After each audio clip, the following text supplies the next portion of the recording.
Assalamualaikum warahmatullahi wabarakatuh. Saya Vivi Urfiah dari Prodi Perbankan Syariah. Saya ingin mempresentasikan makalah saya yang berjudul Produksi dalam Pandangan Islam. Untuk pembahasan pertama, di sini saya akan jelaskan mengenai pengertian produksi.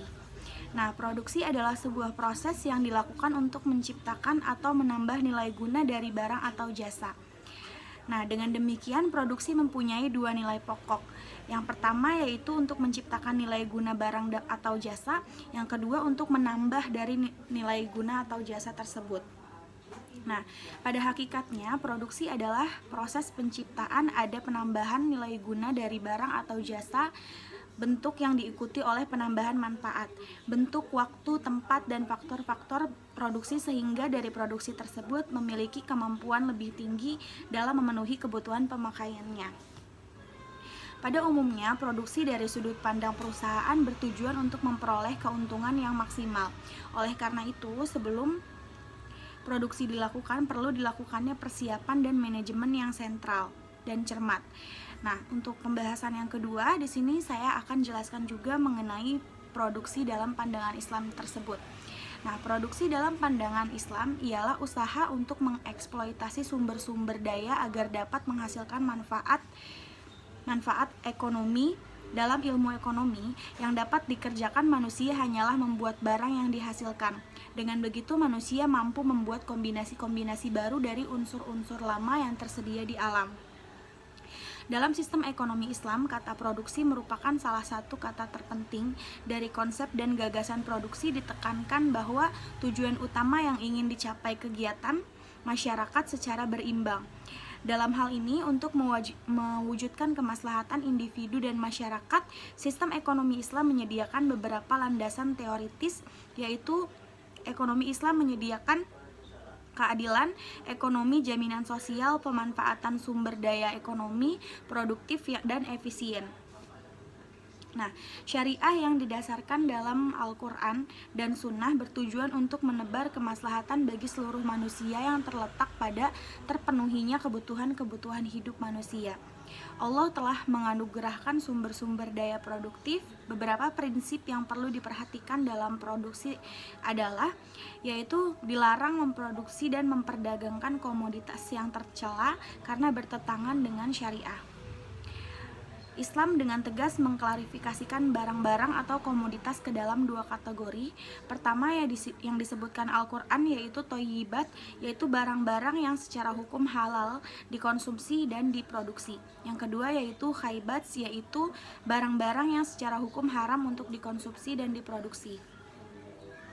Untuk pembahasan selanjutnya, di sini juga saya jelaskan mengenai faktor utama produksi.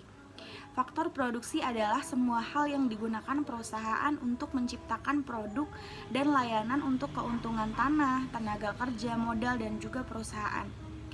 Semakin banyak tenaga kerja dan peralatan yang digunakan untuk mengangkut komoditas tersebut di seluruh dunia, di mana mereka diubah menjadi produk yang dibeli pelanggan atau pengusaha, yaitu pemilik perusahaan memulai bisnis menggabungkan faktor-faktor produksi lainnya.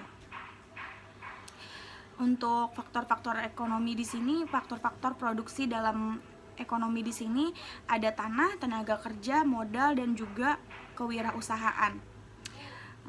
Kalau untuk tanah sendiri dijelaskan dalam makalah itu secara tradisional tenaga kerja mengacu pada upaya yang diberikan untuk mengerjakan tanah. Definisi modern tentang tenaga kerja mencakup semua pekerjaan dengan imbalan atau upah itu mengenai tenaga kerja.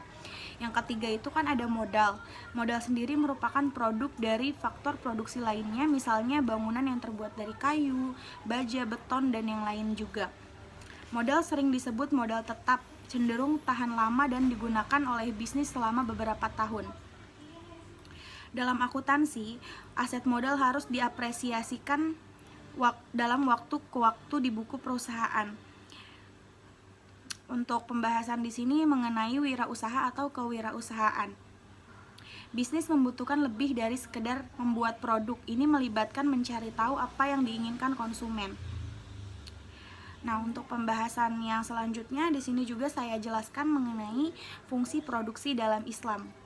Produksi adalah kegiatan awal dalam aktivitas ekonomi.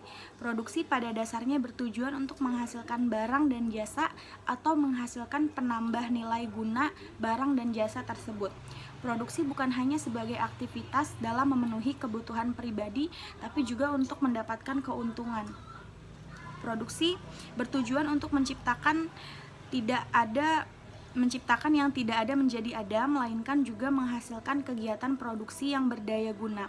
Produksi dilandasi nilai-nilai Islam yang berprinsip maqasid al-syariah. Produksi tidak bisa lepas dari faktor sebagai alat produksi berupa tanah atau alam, faktor tenaga kerja, faktor modal, dan faktor manajemen atau organisasi. Nah, dalam ajaran Islam dianjurkan manusia untuk berusaha agar mendapatkan rezeki guna memenuhi kebutuhan kehidupannya. Islam juga mengajarkan kepada manusia bahwa Allah Maha Pemurah sehingga rezekinya sangat luas. Menurut Imam Syafi'i, usaha yang paling baik adalah perdagangan, sedangkan menurut Imam Nawawi, sesungguhnya usaha yang terbaik adalah sesuatu yang dibuat dari tangan sendiri. Nah, untuk kesimpulan dari makalah yang saya buat pada pertemuan kali ini, yaitu produksi dalam istilah usaha mengeksploitasikan sumber daya dan menghasilkan manfaat ekonomi. Dalam ilmu ekonomi yang dapat dijelaskan, manusia hanyalah membuat barang yang dihasilkan. Dengan begitu, bahwa manusia hanya mampu membuat kombinasi-kombinasi baru dari unsur-unsur yang sudah tersedia di alam. Dalam sistem ekonomi Islam, kata produksi di sini kan konsep dan gagasan produksi ditekankan bahwa tujuan utamanya yang ingin dicapai kegiatan ekonomi dalam ekonomi Islam adalah untuk kemaslahatan individu. Syariah yang didasarkan Al-Quran dan Sunnah bertujuan untuk menebar kemaslahatan bagi seluruh masyarakat dan umat. Beberapa prinsip yang perlu diperhatikan dalam proses produksi yaitu dilarang memproduksi dan memperdagangkan komoditas tercela, karena itu dilarang oleh anjuran Islam. Sekian untuk presentasi yang bisa saya jelaskan. Kurang lebihnya mohon maaf. Assalamualaikum warahmatullahi wabarakatuh.